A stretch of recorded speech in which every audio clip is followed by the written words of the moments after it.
2 Samuel 3.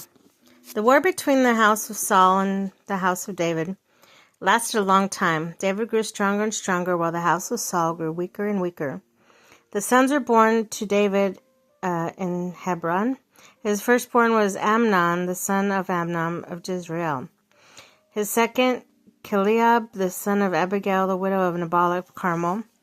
The third, Absalom, the son of Micaiah, daughter of Talmai, king of Geshur. Hi. Got your prayer going? Yeah. The fourth, Adonijah, the son of Haggith. The fifth, Shephatiah, the son of Abital. The sixth, Ethraim, the son of David's wife, Eglah. You stay away from my coffee. That's my coffee. No, you leave it alone. You just better leave it alone. Yes, leave it alone. Right. Okay. The sixth Ephraim was this. Okay, these are born David in Hebron. Abner goes over to David. During the war between the house of Saul and the house of David, Abner had been strengthening his own position in the house of Saul. Now Saul had a concubine named Rizpah, daughter of Ahiah. Hey. And Ishbosheth said, Abner, why did you sleep with my father's concubine? Abner was very angry because of what? Ow! Just stop fighting. Because of Ishbosheth said.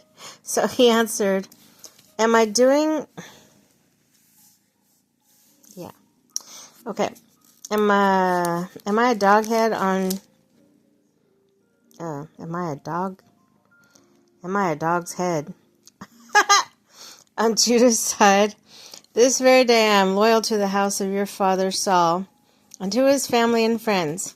I haven't handed you over to David. Now you accuse me of an offense involving this woman. Hey. May God deal with Abner, be it ever so severely, if I do not do it for David, what the Lord promised him an oath, a transfer of kingdom from the house of Saul to establish David's throne over Israel of Judah from Dan to... Ishbosheth did not dare say... Okay. Did not dare say... Uh-oh.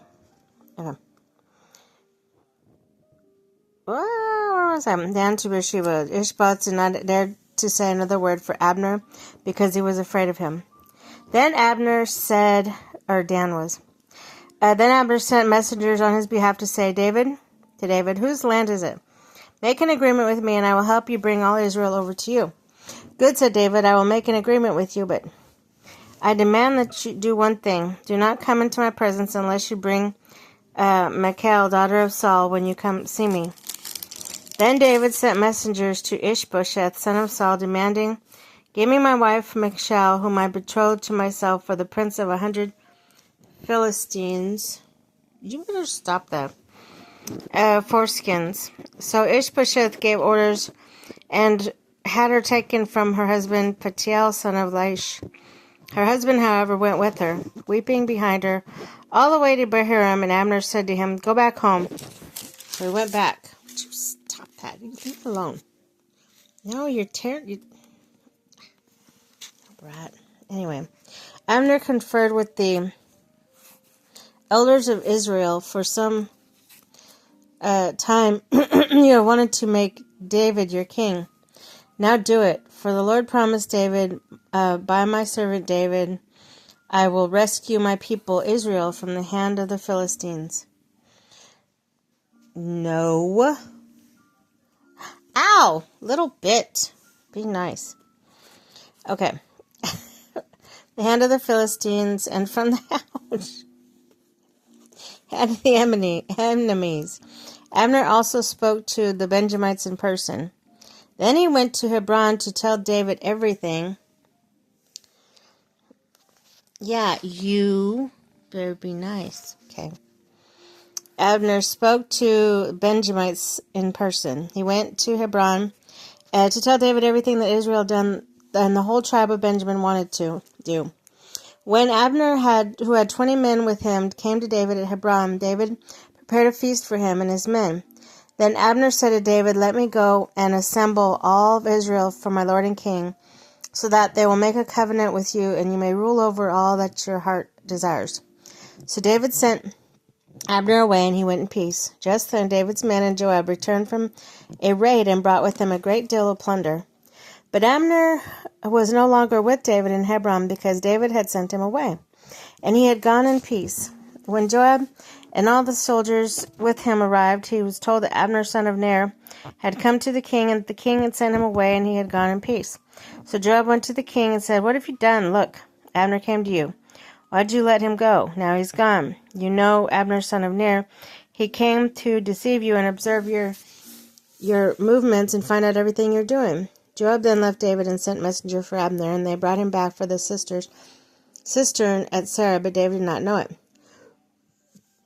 Now when Abner returned to Hebron, he took him aside to an inner chamber, as if to speak with him privately, and there, to avenge his blood for his brother Ashiel, Joab stabbed him in the stomach, and he died. Later, when David heard about this, he said, "I and my kingdom are forever innocent before the Lord concerning the blood of Abner son of Ner. May his blood fall on the head of Joab, his whole family. May Joab's family never be without someone who is running sore or leprosy, or leans on crutch, or falls by the sword, or lacks food." Joab and his brother Abishai, Abner, because he had killed their brother Asahel in the battle of Gibeon. Then David sent Joab, and all the people went with them. "Tear your clothes and put on sackcloth, and walk in mourning in front of Abner." King David himself walked behind Beer. They buried Abner in Hebron. The king wept aloud at Abner's tomb. All the people wept also. And the king sang this lament for Abner. "Should Abner have died as the lawless die, your hands not bound, your feet were not fettered, your fell as one fell before the wicked?" And all the people wept over him again. And there they all came and urged David to eat something while it was still days. But David took an oath, saying, "May God deal with me, be it ever so severely, if I taste bread or anything else before the sun sets." All the people took note and were pleased. Indeed, everything the king did pleased him. So on that day the people there and all Israel knew that the king had no part in murder of Abner son of Ner. Then the king said to his men, "Do you not realize what a commander and a great man has fallen in Israel today? And today, though I am anointed the king, I am weak, and these sons of Zeruiah are too strong for me. May the Lord repay the evildoer according to his evil deeds."